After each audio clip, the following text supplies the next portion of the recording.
Please welcome to the stage the CEO of the Ayn Rand Institute, Mr. Tal Tsfany, for the presentation, Spreading Objectivism, A Vision for ARI's Future.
Are you enjoying OCON? We hope you are enjoying, because more is coming. Next year's announcement.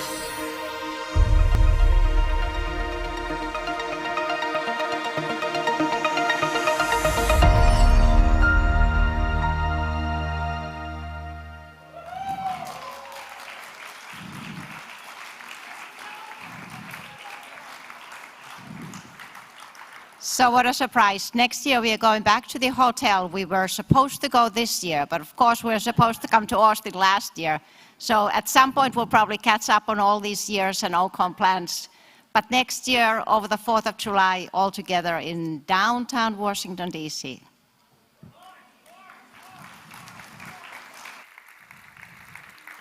We're going to the belly of the beast.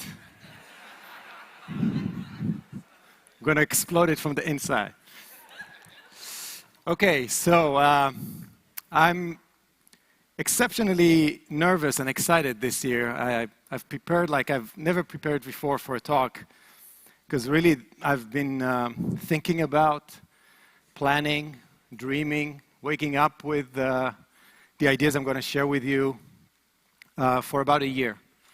And I'm going to tell you and share with you the story of what the thought process I went through to come to a conclusion, and an announcement that I'm going to make, which I think is the largest announcement or the most ambitious announcement that I've ever made, and what will drive ARI for years to come. And if I can get you 5% as excited about it as I am, then it'll be a huge success for me. Thank you. So I got one guy.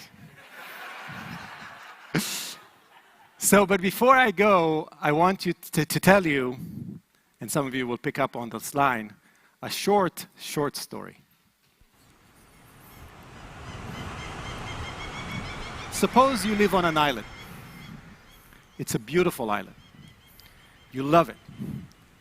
You love walking on its warm sand beaches with the wind in your face. The people are friendly, cordial, and welcoming. You love walking in its island town center, where there are little coffee shops and restaurants, and it's just great. You live an amazing islander life.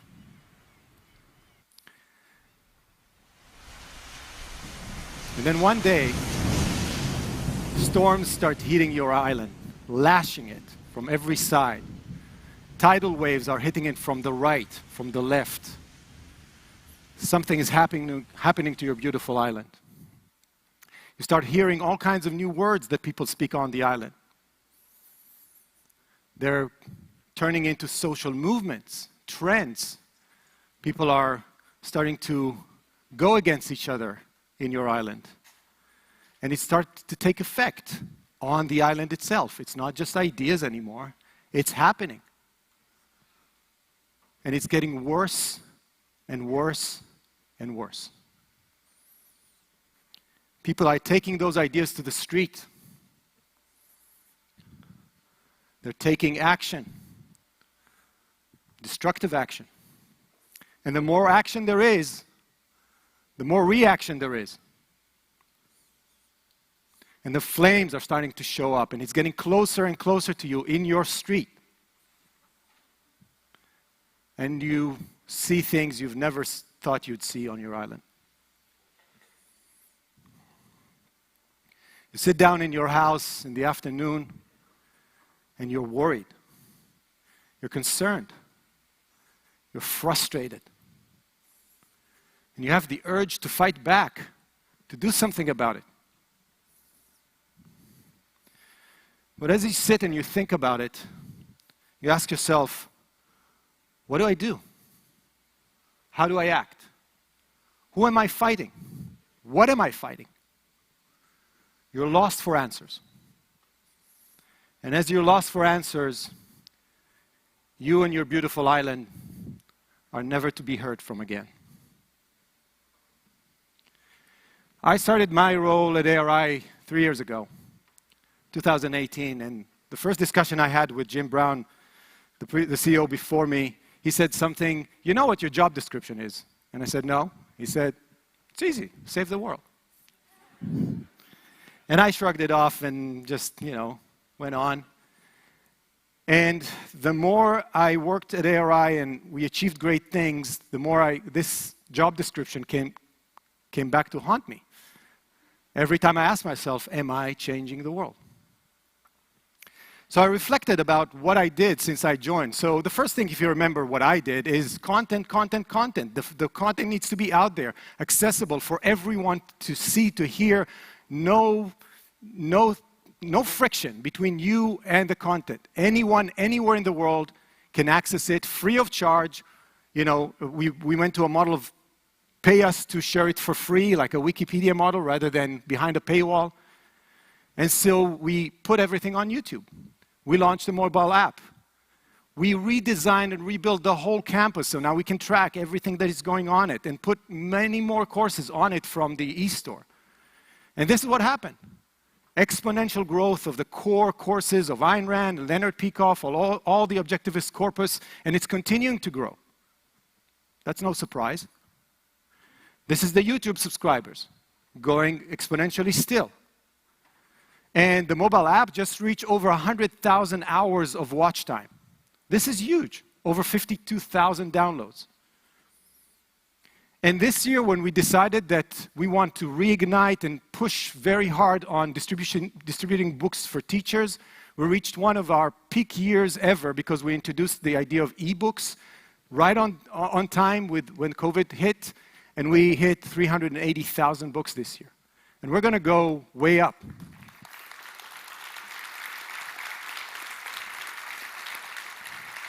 Just think about it, 380,000 kids reading Ayn Rand. Just want to share with you a map that Zane from our team did. Every dot is a school that made an order over the years of this program. Isn't that amazing?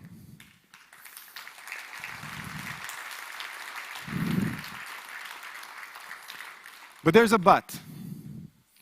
Every time I was looking at the results of every project, we smashed the goals. We hit a home run. And I kept asking myself, what game are we playing? What is that stadium where, the ball gets out of? What are we playing? Are we making a real impact? Are we changing something fundamental? I want to go back to the idea of fighting back. A lot of donors, when I started, urged me to fight back. We want to hear your voice. Get our voice heard out there in the space of media and everything. Put ads, do something. So I did. We brought Jordan Peterson. We did 12 episodes with Dave Rubin. We organized debates for Iran. We even fought Paul Krugman, the evil Paul Krugman.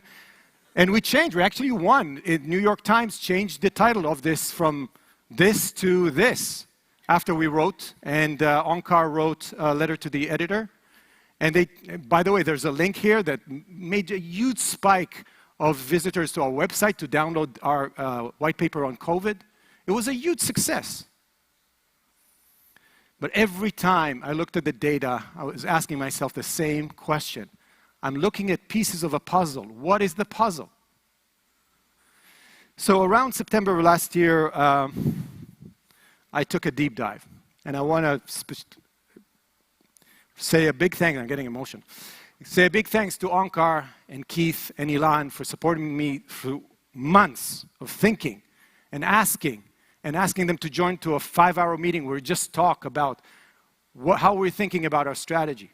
And it took me months. I've talked to dozens of people in the community, OAC candidates, OAC students, OAC graduates, people in the academia, all over, to build what I call a customer journey map. How do you get even aware of the fact that Ayn Rand exists? Who tells you that Ayn Rand exists? Is it a teacher, books for teachers? Is it a family or friend? Video, Yaron Brook came up so many times. Movements, organizations, celebrity mentions, what is it? So I mapped all of it and realized that the pivotal moment in one's journey towards objectivism is reading Atlas. It's before and after. And then what happens after that? What made you move forward and read some nonfiction? Did you go to the nonfiction first? And so I've built hundreds of maps. And I can tell you today all the data around intellectual journeys, as I call them, what makes people get introduced to Ayn Rand, read Atlas Shrugged, engage with the philosophy, and even what makes them see or want to pursue an intellectual career. But still, there was this thing that unites everything together, right? That you have to see. And I was asking myself, where do I go to see the one in the many? Where do you go? So I heard there's a philosopher, she has a superpower of seeing ones in manys. So that's all I needed to do. And I want to share with you a little bit of the journey I went through in reading a lot of what Ayn Rand had to say about how we change the world. So there's an essay called What Can One Do that I find extremely helpful and optimistic in Philosophy Who Needs It. And I want to read paragraphs from it for you. If you're seriously interested in fighting for a better world, begin by identifying the nature of the problem. The battle is primarily intellectual, philosophical, not political. Politics is the last consequence, the practical implementation of the fundamental metaphysical, epistemological, ethical ideas that dominate a given nation's culture. You cannot fight or change the consequences without fighting and changing the cause. Nor can you attempt any practical implementation without knowing what you want to implement.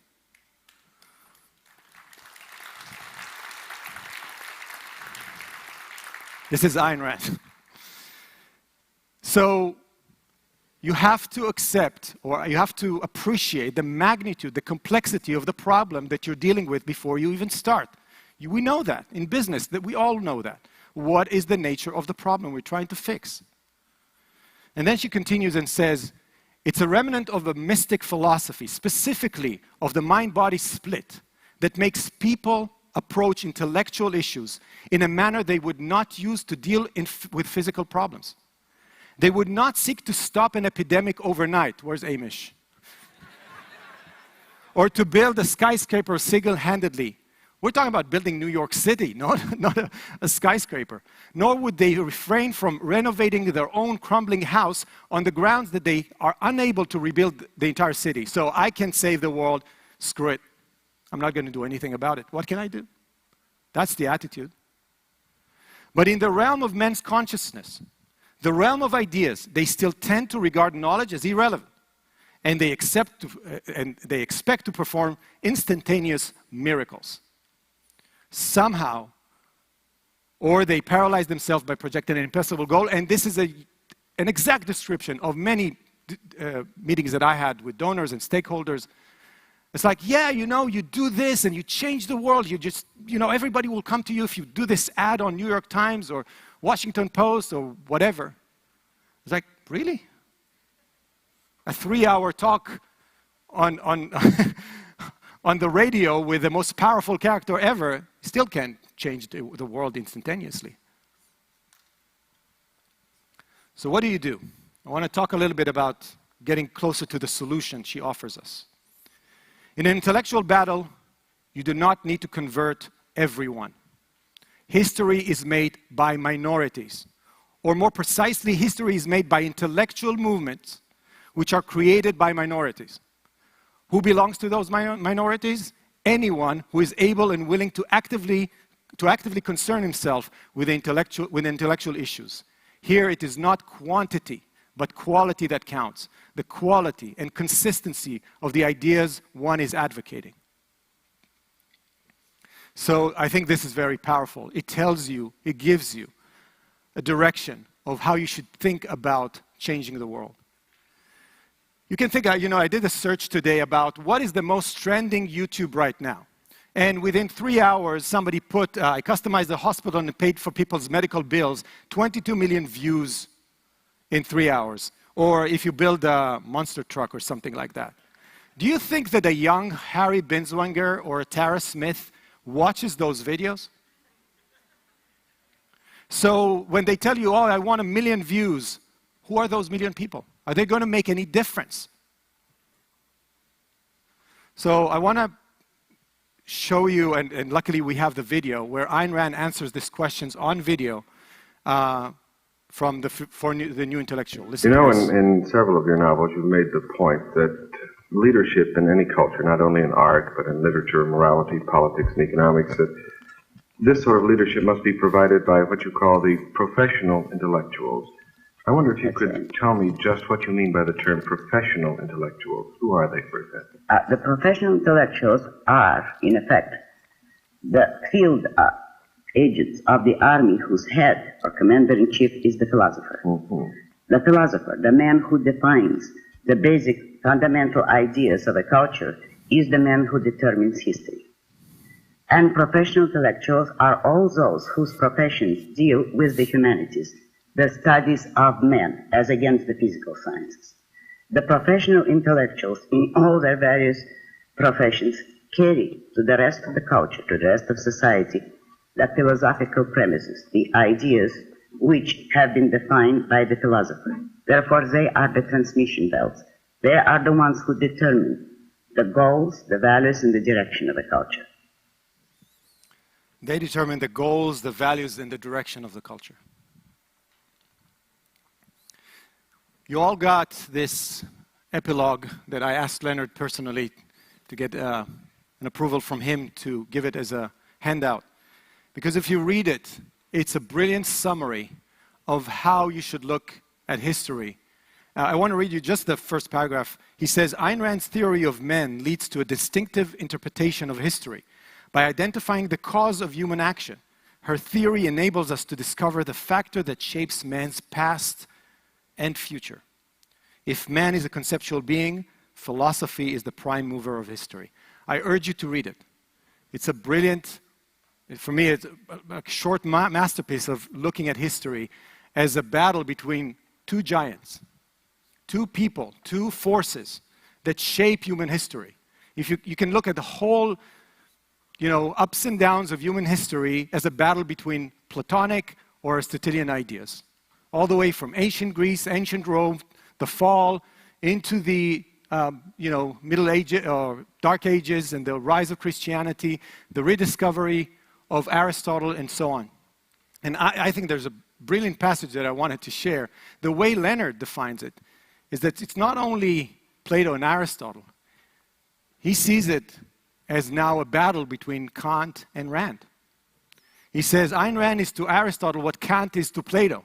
Both sides of the perennial duel, in their pure form, have finally been made explicit. Think about it. We carry the name of one of the 4 people in human history who created a start-to-finish philosophical system. Those are the mega philosophers. And they changed the world. What we're experiencing now is a result of, 250 years of Kant and his predecessors. The question is, what are we going to do about it with the ammunition that Rand gives us? So I want to go back to the island, just to not end the story so badly. This is the island. The tidal waves that are hitting it from the right and the left are not caused because of the storm. It's because of the strong undercurrents that are pushing it to different places in the ocean of human history. This is what's going on. And the question is, what kind of battle are we fighting? What I think we should fight is to create new undercurrents that are going to push this island to different places. So what does it mean about us? The organization that has a mission to propagate the ideas of Ayn Rand's philosophy. What makes us unique? What is our unique ability or competency that only we can do? I see three. One, we own the Ayn Rand archives. We are the guardians of her legacy. We need to make sure that it stays alive forever, the flame that is burning. And she was really, really good in keeping everything, all of her journey. We're so fortunate to have all of it. So we're upgrading the physical environment of the archives like nothing we've done before. We just digitized everything. This is a 917 PDF page, which was the finding guide in the archives. This is how scholars should have looked for things in the archives. Now it's all in a fully digitized database that is secure and searchable. Complete upgrade of all of the content. And the result of it, what you will be seeing is one collection after another, after another, after another, that Audra and the team are going to put out, allowing you and researchers all over the world to do much more research on this giant. And I want to give you some vision of what we have in store when we have the money to build a place for you to visit and take a journey through Rand's life and Rand's ideas. So we're already thinking about it, building models to a point in time where we'll have the money to build it, maybe here in Austin.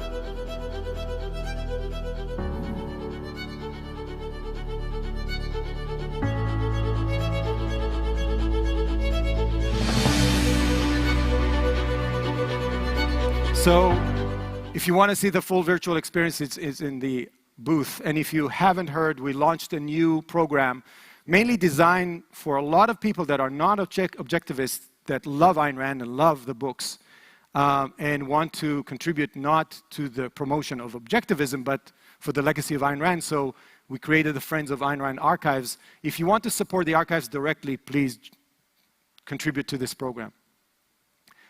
The second unique ability that we have. I think that because of the decades and the high level of integrity and fidelity that ARI's CEOs and board members kept, we are de facto the center of gravity for anyone who is ignited by Rand's ideas. I see people from all over the world, Guatemala, right? When you, there's another one. You, I know. It doesn't matter where you are in the world. If you just read Atlas and you are ignited by the ideas, you end up with us. You end up on our mobile app and our campus and eventually in OAC. And that is a huge market position to be in. Think about it. 36 years of building ourselves and our brand as the place to come if you're ignited by those ideas. And thirdly, we have the world-class philosophical education. It's very hard to explain to people that didn't go through the OAC experience what it is. It's the best philosophy school in the world. The best philosophy, and hopefully the best school. But the level of teaching, what I gained from each and every one of those courses, I can define them as the best educational experiences I've ever had. All the way from relearning Objectivism or diving deeper to the writing course with Keith when I just learned that I don't know how to write. Not only that I don't know how to write, I don't know how to think clearly. So as a proof, I just listed all the soldiers that are instructing or giving our speakers in OCON. Just look at the list. Each and every one of them are a product of our educational programs, all the way from the 80s to the 90s OGC to today. And late bloomers like me and auditors were all products of this educational system. So let me ask you, if intellectuals change history, and we can attract the intellectual minds that are ignited by Rand's ideas. And we can educate new intellectuals at the highest level. What should we be announcing today? So, ladies and gentlemen, I want to introduce you to our biggest initiative so far.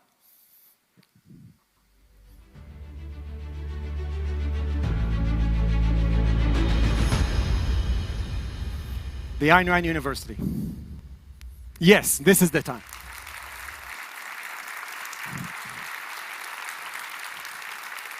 This is bigger than iPhone.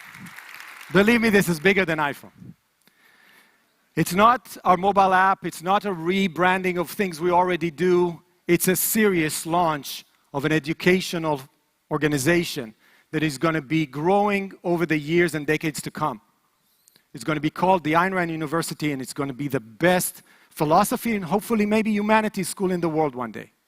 I think if you ask me as a marketer, if I would put money on a university that offers the best ideas in the world, I would. I think there's going to be a vacuum that is going to grow between the ridiculousness of the left and the right. And there's going to be a void. And where would kids go to learn liberal arts in a decade? Where would they go? So there's Brad Thompson, who's doing great work in Clemson. I took my daughter for an interview with him. But other than that, so let me explain to you how we're going to launch this initiative, what it's going to have today, and your imagination can take you to what it can be in a decade or two. So the Ayn Rand University is going to have 4 elements to start with. Sorry, I'll go back. The first one, we're going to consolidate all of our outreach programs into one center, trying to attract more people and the right people to the university. We're calling it the Student Outreach Center, Introductory Education in Ayn Rand's Works and Ideas. That's the objective of this center, to ignite more people, especially young people, to come and learn philosophy and appreciate that philosophy is important and philosophical questions are important, and secondly, that objectivism has something unique to offer them. I'll tell you more about that in a second. The second thing, we're going to repurpose OAC as a 2-year undergrad program for the study of objectivism and philosophy. And thirdly, we're bringing back the OGC, the Objectivist Graduate Center. It's going to be an advanced school for the study of objectivism and philosophy for all of the OAC graduates that are on their path to an intellectual career.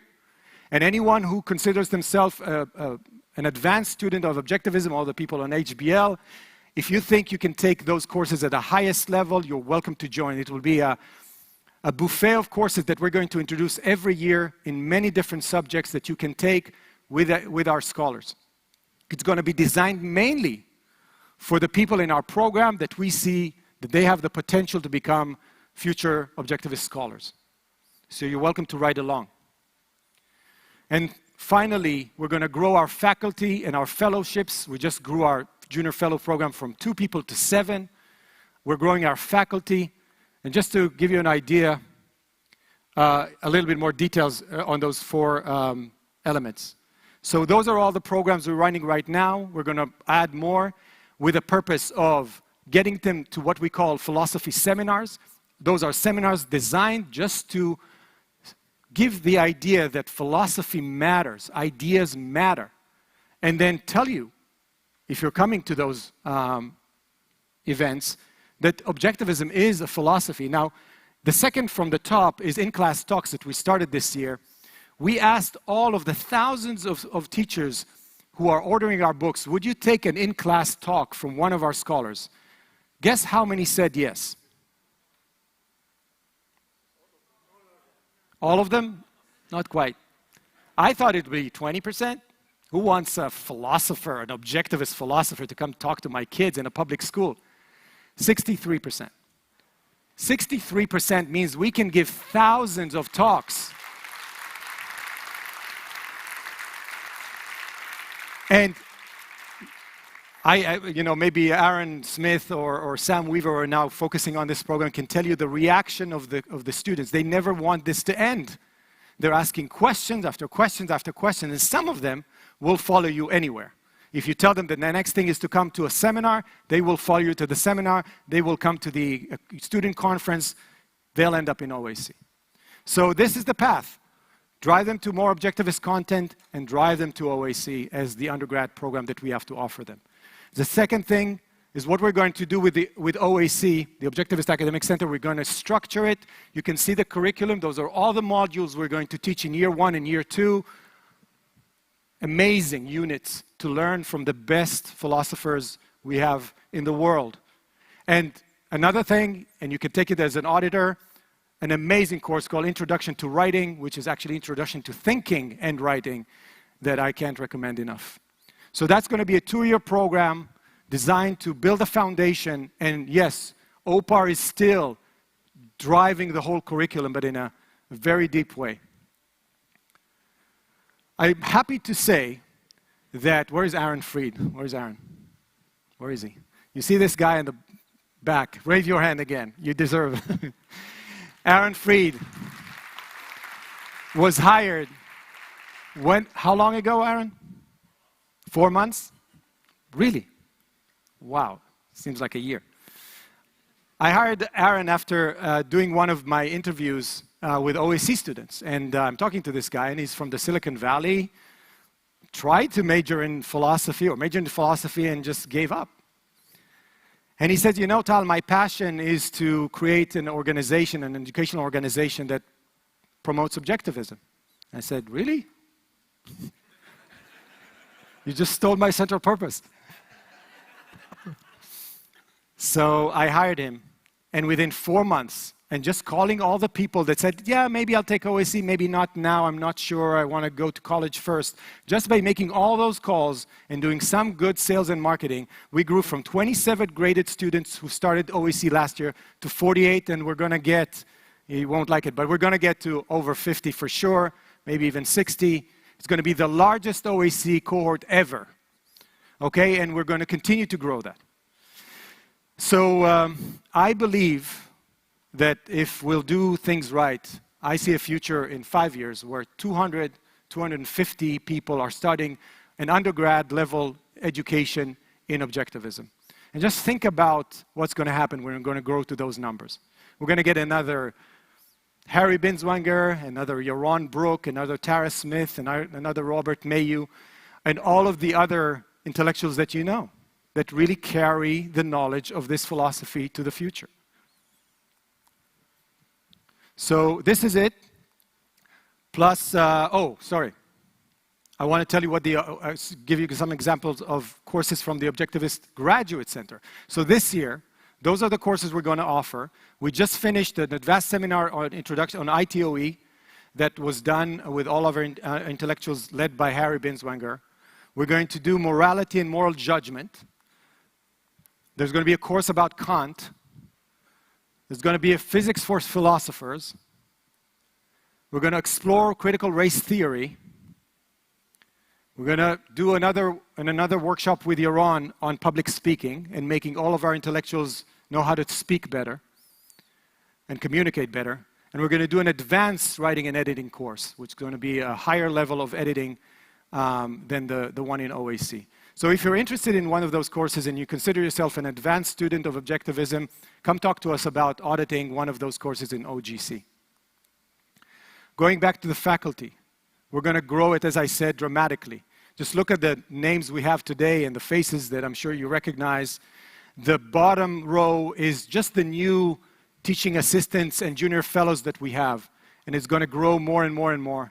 We're going to recruit everyone who shows the desire to pursue an intellectual career, mainly in philosophy, but also in the core humanities. So, Student Outreach Center to OAC, to OGC, and potentially 3 outcomes. Either you're going to work for us and grow our teaching capacity, or you're going to be an academic or an intellectual in another organization, a think tank or somewhere else, writing, being independent like Alex Epstein or Don Watkins. Or you're going to be an intellectual professional and a business leader and go out, do whatever you want to do. Most of us are not professional intellectuals. It can be directly from OAC. I recommend OAC to anyone. I want my kids, hopefully, I don't know if they'll go, but to take OAC at one point. So those are the three outcomes. By the way, the people who support the Institute are the intellectual professionals. I regard everyone who takes the time to take a week out of their year and fly to hot Austin and listen to what we have to say as intellectual professionals. Two more things we're going to do. One, we're going to invest much more in the alumni network of this university. In our intellectual network, we're going to make it more dynamic, more vibrant. And we're opening something on top of Anthem Foundation, which is designed to support people in academia. We're going to expand it and open what we call an influencer accelerator. I ran 2 cohorts already very successfully. It's going to be a communication and marketing training for Objectivist content creators. Anyone who wants to create content that is Objectivism inspired, we will help. We'll bring, and we already brought, world-leading experts in how to create your own blog, to create your own YouTube channel, how to write a book, and make it a bestseller. So those things are going to be part of our other activities under the university. So, really, what we are going to do is creating a new generation of new intellectuals. That is going to be how we measure our success. Now, I'm always talking about metrics and grounding, and especially an organization like ARI with such a broad, abstract mission, to metrics. Right now, and you should hold me accountable for that year over year, I'm going to measure our success as how many people are starting OAC. Because I don't know how the output would look like and where those people will go and what they will do. When I talk to those intellectuals, I find that they're all super unique. They have very specific passions that they drive. Some of them are hardworking, some of them are lazy. I don't know what they're going to do. Some of them write a book every year, some of them never write a book. And I can tell you one thing, I'm going to kick their butt, and I'm going to be the affectionate ass-kicker that I need to be in order to make sure that we get output. Because all of this is done for intellectual output. They need to be the ones leaning on that island. So we are going to create new intellectuals. What they will do, hopefully, will be very influential. Now, you can ask yourself, okay, how long will it take? I don't know how long will what take. But let me answer, because I've done a lot of thinking about it. So I don't know if you know this guy, Theophrastus, who he was the CEO of the Aristotle Institute. And unfortunately, he tried and he failed. He couldn't really get other geniuses to follow Aristotle, and Plato won. This is why we had to wait, what, like 1,500 years until this guy, who's a genius, but working in a church, brings back Aristotle and reintroduces him to Western thought. And then he brought us the science and the art of Da Vinci and Michelangelo and the science of Galileo and Kepler.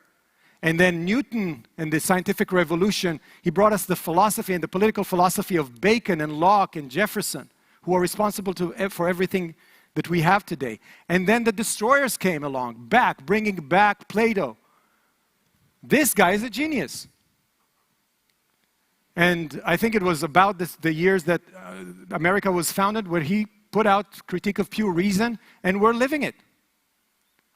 And his predecessors like Hegel and Marx that brought us the bloodiest century ever. This is how you change the world. Now, I don't know that we'll find another Rand, but we need the conveyor belts. Remember how she calls them? The conveyor belts of the ideas? So the question, what are we going to do with what Ayn Rand gave us? Objectivism, a philosophy based on reason, grounded in truth, in reality. She gives us ammunition. And the question is, what are we going to do with this? I want to read to you one more quote from that same article. Today, most people are acutely aware of our cultural ideological vacuum. They are anxious, confused, and groping for answers. It's almost like she's asking me or us, are you able to enlighten them? Are you able to answer their questions? Can you offer them consistent case? Do you know how to correct their errors? I don't know if you know what it takes to stand on this stage and take question after question after question about philosophy. It takes decades. And I don't know if you know how philosopher work looks like. They don't have tools. Your life is easy. You're extrospecting 99% of the time. You know what they do? They think. They read. They integrate. They introspect all day long. I don't know how they do it. It's easy, huh, Tara? So it takes a lot of effort. And I have so much respect for the people around me today in ARI doing this work. So I'll continue. Are you immune from the fallout of constant barrage aimed at the destruction of reason? And can you provide others with anti-missile missiles? A political battle is merely a skirmish fought with muskets. A political battle is a philosophical battle, is a nuclear war. We're going to create a facility for nuclear missiles. That's what we're going to do. Missiles of reason, of prosperity, and flourishing.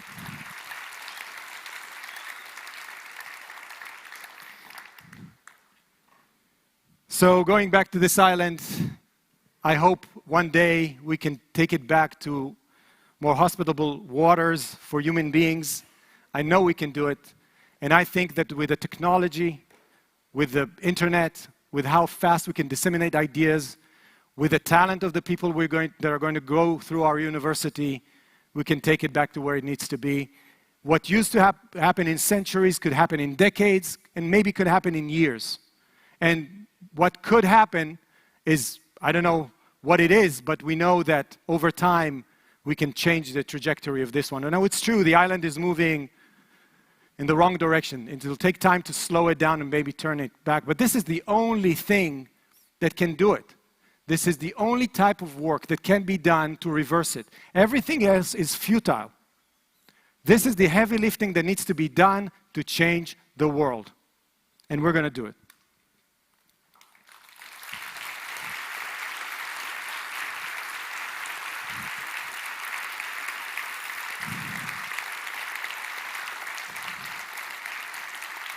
I want to end maybe with a quote and then maybe a call for action.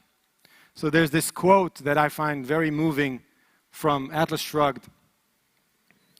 It's about sparks and flames. I went out to become a flame spotter. I made it my job to watch for those bright flares in the growing night of savagery, which were the men of ability, the men of the mind. That's what we're going to do. So I want to thank you for being supporters and a very small minority of people who get it and are going to hopefully support our institute. Very simple call to action. If you're giving any money to any other university, now you have a university and consider yourself an alumni of this university. And bring your children, bring your nephews, bring your nieces, bring your kids, anyone who wants to learn life-serving ideas, and support us. We need the money, we need the resources, we need the moral support. Every time I meet you everywhere in the United States or everywhere else in the world, you know, a tap on the back is great. So, thank you very much.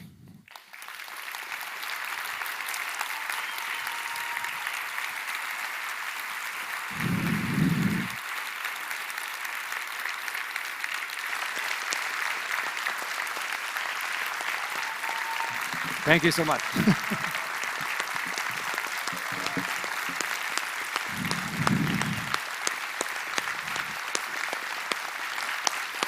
Wow.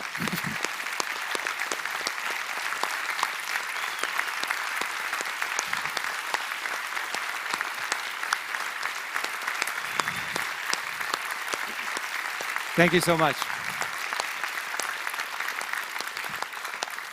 So I know there are a lot of questions, and there are a lot of questions. I don't have the answers to all of them, but I'll try to do my best because I think the strategy is pretty clear.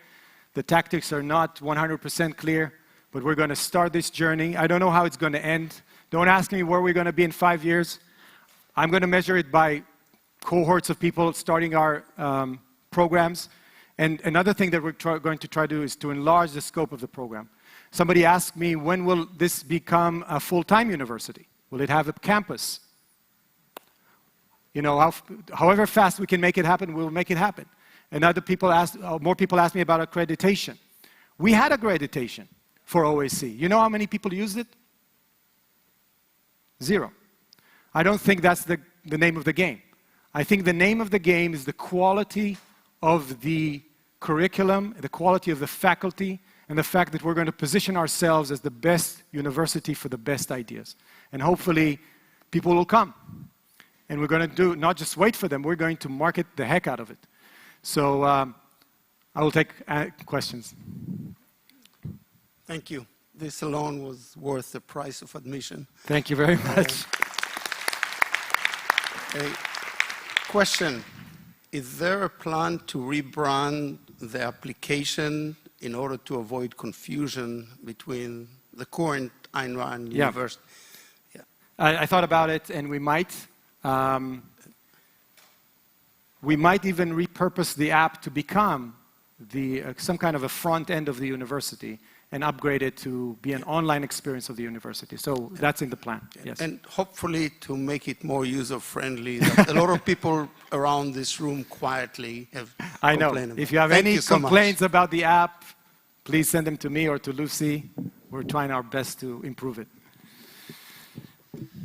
This is incredible. Thank you. I noticed that after the first stage of the 4 stages, what you're describing could very well be a for-profit venture. Has that been a consideration? So after the outreach to schools, the OAC, the OGC, and the networks surrounding, have you thought about whether to make that a for-profit approach rather than the current? I don't think we need to go for-profit, but I'm planning to make a ton of money. Yeah, so maybe non-donation based. I don't care about the legal model. No, but it's a good question because today we're charging $4,000 as the tuition for OAC if you don't get a scholarship.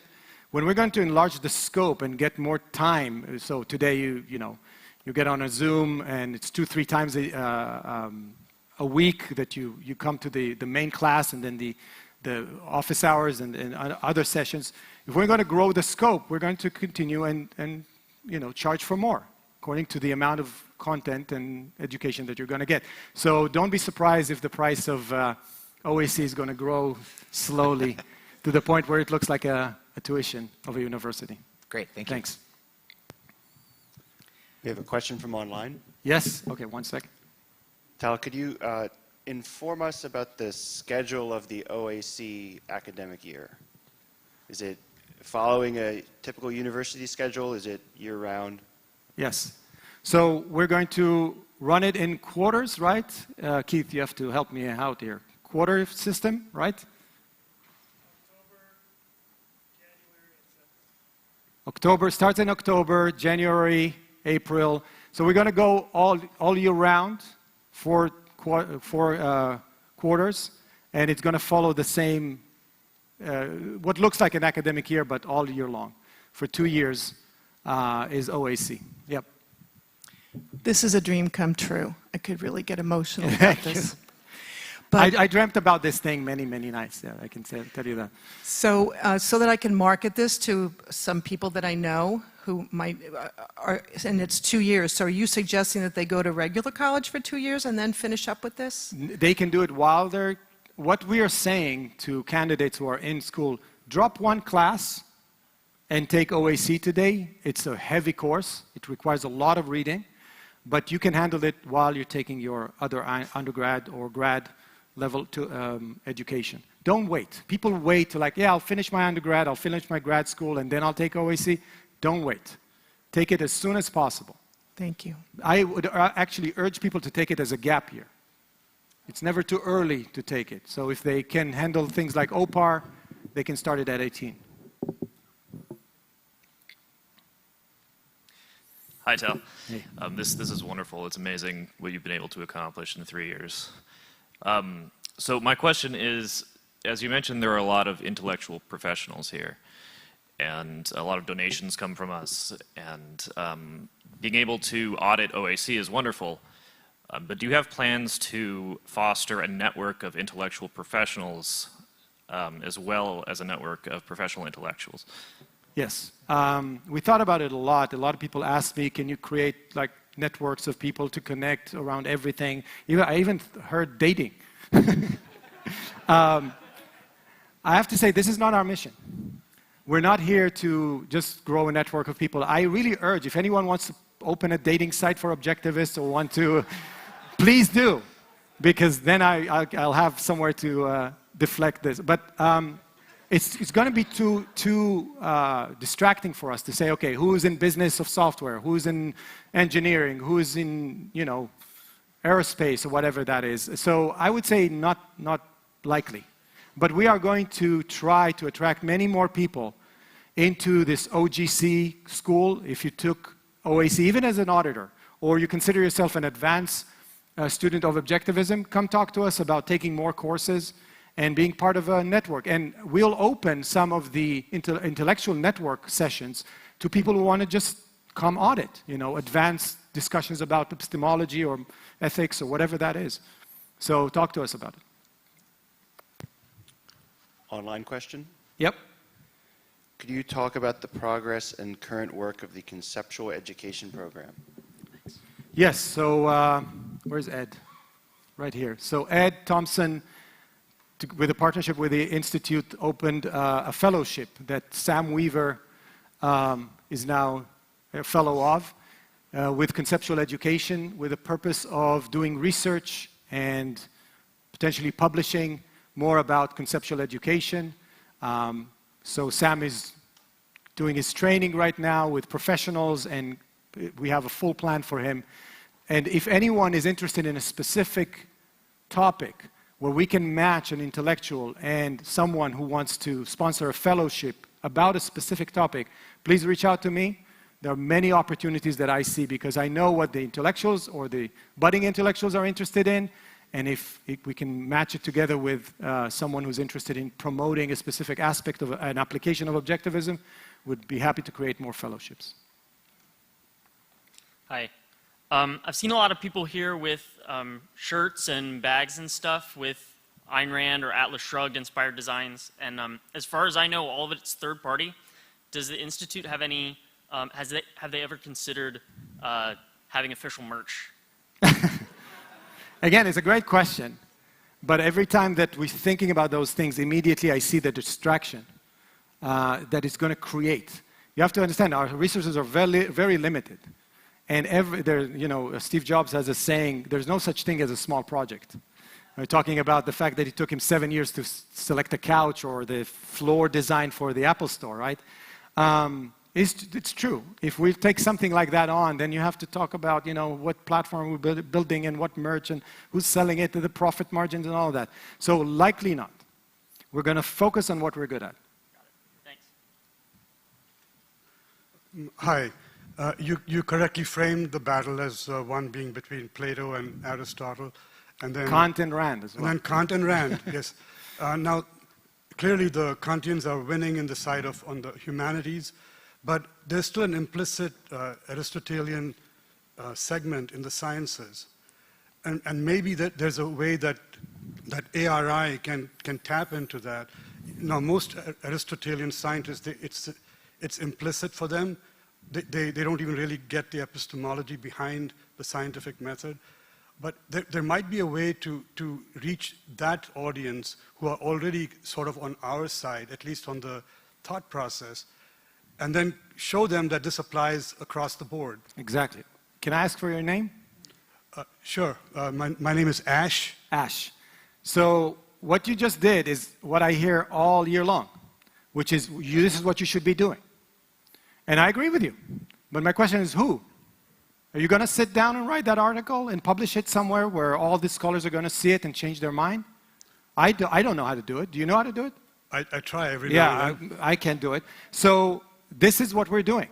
Because I don't have the answer who can do it. I know some people who can do it, but they're doing other things. So I think my answer is what I just said. Increasing the capacity, the scope of people who can actually do what you just asked. Because what you said needs to be done, and many, many other things that other donors and stakeholders are asking me to do, or asking ARI to do. And I completely agree, but the question is who? And so I think, you know, maybe from the 50 people who are starting OAC in 5-7 years from now, we'll attack exactly what you're talking about. But it takes time.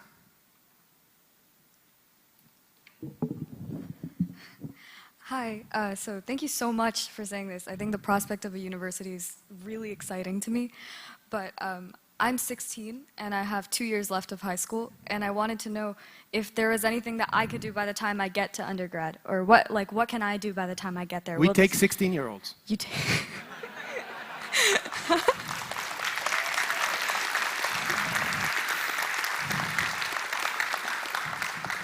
Then I have my answer. Yes. Thank you. Online question? Yes. The topics listed for year one of OAC strongly resembles the chapter titles of OPAR. Right. Will Dr. Peikoff's book, in effect, be the textbook of the first year? Basically, yes. Yes, OPAR still guides our curriculum. Gloria. Tal, congratulations Thank you. for all that heavy lifting. I think that I don't know, you used the pandemic to really go deep into thinking how to make this battle work. And I was wondering, when you talk about the university, and you've been in UFM, which I think is the only university that I know currently. It's the University of Francisco Marroquín in Guatemala. Yeah, that how they did this is putting careers out there, like medicine, psychology, international affairs, and most of the kids who get there by 17 have no idea that Austrian economics exists or Ayn Rand. We get there because it's a prestigious university that can get you a good diploma and then you can work, right? And once you're there, studying some specific career, then you get inside these ideas in a broader sense. So I was wondering, what are the things that, that you think are valuable from that experiment, and the things that you think can be better in Ayn Rand University? And then my other question is, I agree with you, minorities move the world. Masses just follow. Right. When I did radio, I spoke to millions of people or thousands of people, or I don't know, since I've been doing radio and media, but there's only one Nixon for all the people that you can, you know, inspire. So I agree that it's like a magnet. But I also think that the minorities that young people follow is for some specific talent that goes beyond objectivism. I agree with you. You know, there is a, you know, you take your Iran, for instance, right, and what Iran can do. You know, when I did the analysis of what attracts people to objectivism for the first time, how they heard the name Ayn Rand, it's like Yaron Brook I saw a YouTube of this guy named Yaron, he has an Israeli name and blah, blah. This is what one guy can do. And we need more charismatic people, but we also need people like Onkar, right?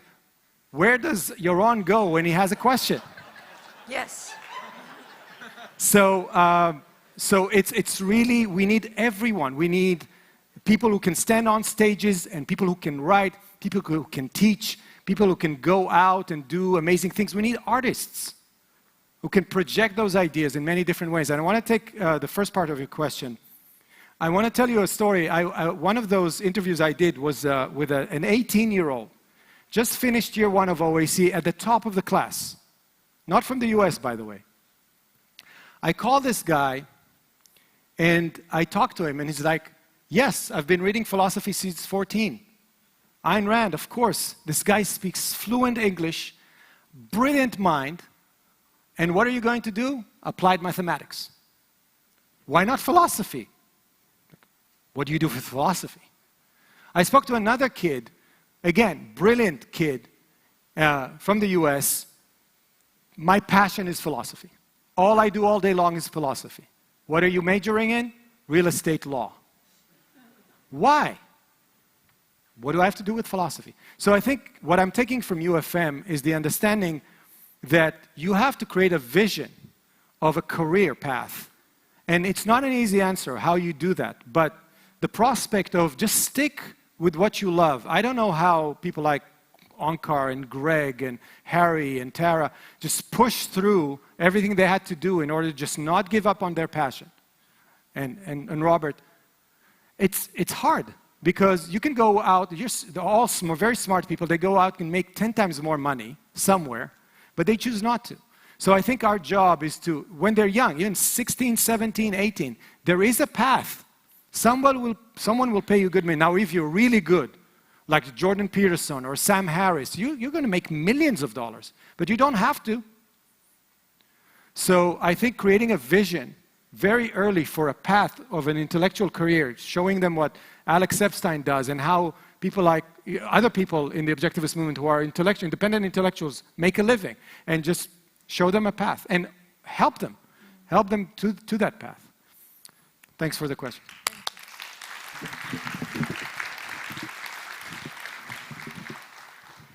Another, how old are you?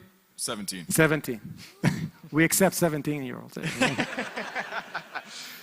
As a rising high school student, I'm a senior now, and I've been granted the opportunity to teach freshman classes, language arts, writing, using Ayn Rand's art and nonfiction, and I hope to apply ITO to statistics class and other things. Where are you going to teach it? My own high school. Okay. So that's what I'm doing. Nice. Now, I'm using that to preface this. As a high school student, what is the most that I can do to continue to influence people into objectivism, kind of in my local area, besides starting clubs? What's the most that I can do? The best thing you can do right now is learn yourself. Become better at what you think is right.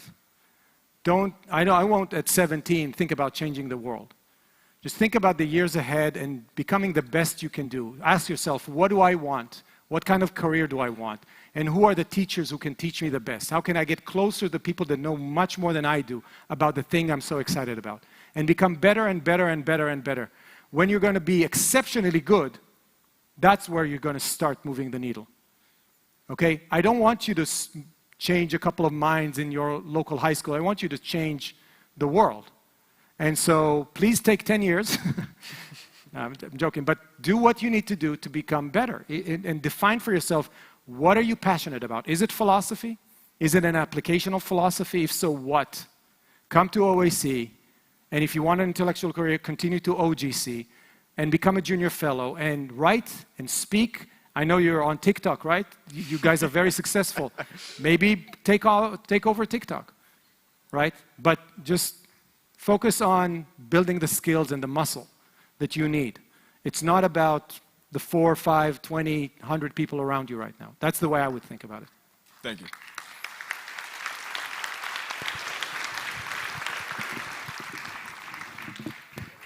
Question from online? Yes. Could you provide an update on the various student conferences, specifically Ayn Rand Con in Argentina and Brazil later this year? We wanted to go to Argentina and Brazil and Mexico, but COVID, happens. We will continue to do those. For us, ARC, the Ayn Rand Conference, is a landing pod for people who are getting into objectivism and experience what we're experiencing here. The reason why we're all coming together is to enjoy the company of each other and discuss and get to speak to people. Think about your first meeting or first conference. This is what those kids experience over a weekend. And we're going to go closer to them in Argentina and in Europe. And next year it's in Prague, I think in the March-April timeframe. We have one in Atlanta. We're going to get closer to them to make it easier for them to come. And you know how it goes. After a weekend of introduction to objectivism, there's a long line, never-ending line of the same exact questions. And I love it. I get chills every time I hear another, line of young kids asking the same exact question about, what about the poor? and then Yaron and Onkar and Keith and Ilan and Ben and Aaron, they're doing it over and over again, bringing more and more people. And the result is, I don't know if you know, but right now we have over 50% of our OAC cohorts are international. They're coming from those events. So we're going to continue to do those. And of course, we'll do it not online when we can. Thank you very much for your talk today. It was very inspiring. Thanks. I'm super excited about the fact that ARI is going to grow the next generation of intellectuals. I think that's super powerful. So what does it look like? Have you defined metrics around, you talk about having 50 people starting OAC and then in maybe 5 years, 250 people. What does it look like from a graduation perspective? What do your metrics need to be to really make it That's a good successful? question. We were thinking a lot about the output metrics because you really want to define output metrics rather than input. But what you do when you can't really figure out what the right output metric is, you go to input metrics. And right now we're at the stage where I can really put my hand on an input metric. Like I want 75 next year. I want 100 in 2-3 years from now. And then once we'll get more and more people going through this, we will start to understand how we can orient ourselves into activities and build the metrics around them to say that's what we need more of. Maybe the people, how much work is published, you know, maybe we can count that because that's the output of the whole process. But so it's early in the game and we're going to get better. Excellent, thank you. That's it. So I want to thank you very much for all the support and we're going to do bigger and better things. Thank you very much.